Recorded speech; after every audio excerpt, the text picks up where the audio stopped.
Dalam nama Bapa dan Putra dan Roh Kudus. Amin.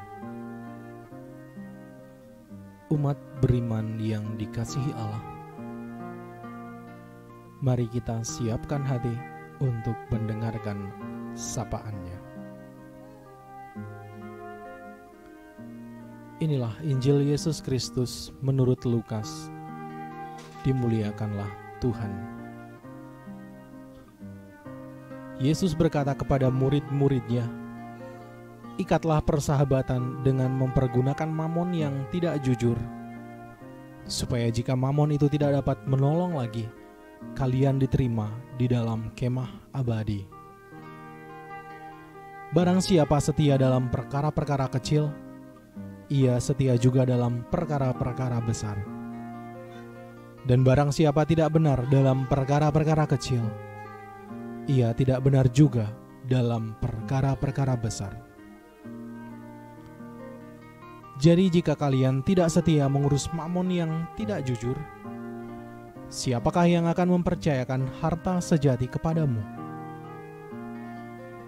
Seorang hamba tidak mungkin mengabdi kepada dua tuan.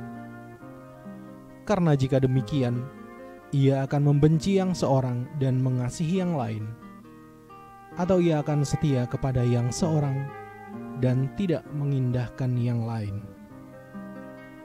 Kalian tidak dapat mengabdi kepada Allah dan kepada mamon." Semuanya itu didengar oleh orang-orang Farisi, hamba-hamba uang itu, dan mereka mencemoohkan Yesus. Maka kata Yesus kepada mereka, "Kalian membenarkan diri di hadapan orang, tetapi Allah mengetahui hatimu. Sebab apa yang dikagumi manusia, dibenci oleh Allah." Demikianlah Injil Tuhan. Terpujilah Kristus.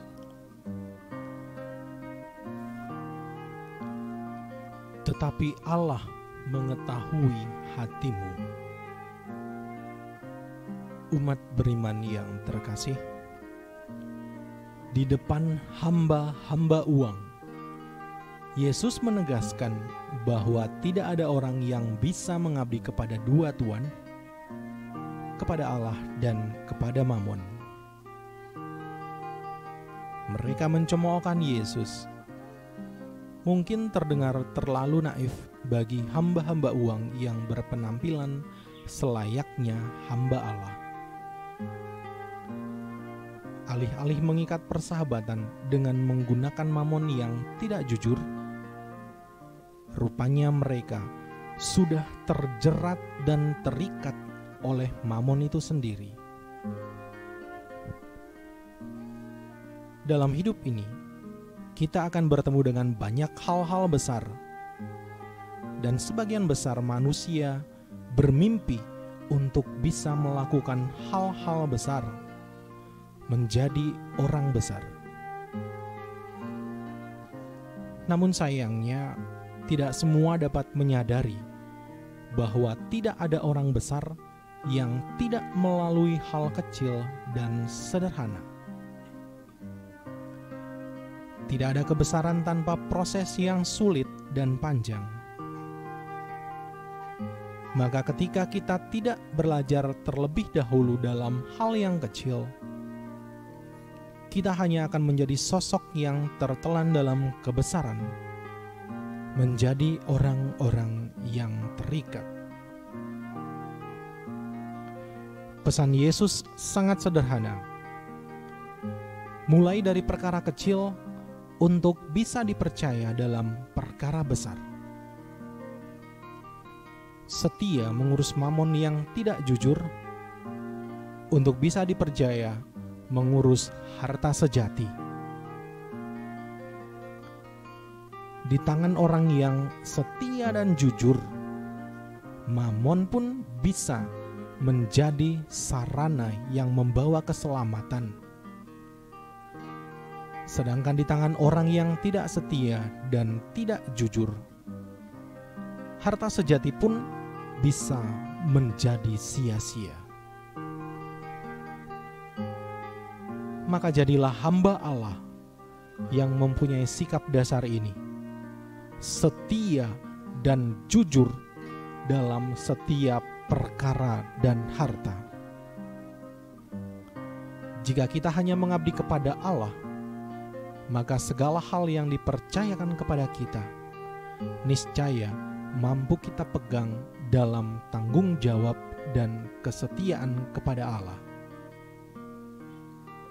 Jadi, menjadi hamba Mamon dan jauh dari Allah, atau menjadi hamba Allah sekaligus tuan atas Mamon. Semoga